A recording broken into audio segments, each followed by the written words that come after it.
Welcome to our channel. Today we how to log into Rev for captioning and transcripts, easy tutorial step by step clearly. To begin, open your preferred web browser. In the address bar, type in the Rev website URL. Press the Enter key to navigate to the site. Once the home page loads, locate the Login button at the top right corner. Click on the Login button to proceed. You will be redirected to the Login page. Here, enter your registered email address in the first input field. Next, type in your password in the second input field. If you've forgotten your password, click on the Forgot Password link for assistance. After entering your credentials, click the Login button.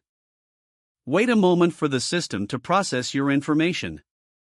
Once logged in, you will be taken to your Rev dashboard.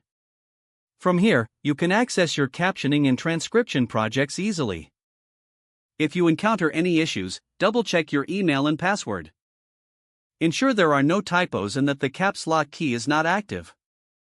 Now that you're logged in, you can start working on your projects. Explore the various features available to enhance your workflow. This concludes the login process for Rev captioning and transcripts. If the page does not load, refresh the browser or try again in a private or incognito window. Make sure you are using the correct email address, then retype it carefully to avoid small typos.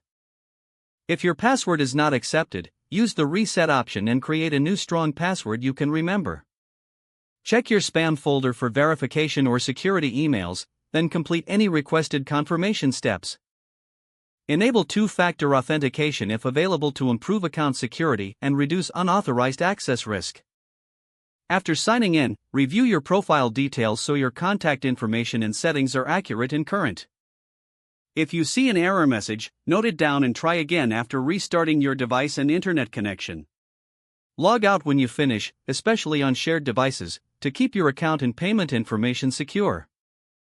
If the page does not load, refresh the browser or try again in a private or incognito window. Make sure you are using the correct email address, then retype it carefully to avoid small typos. Don't forget to like this video and subscribe to our channel for more step-by-step tech guides.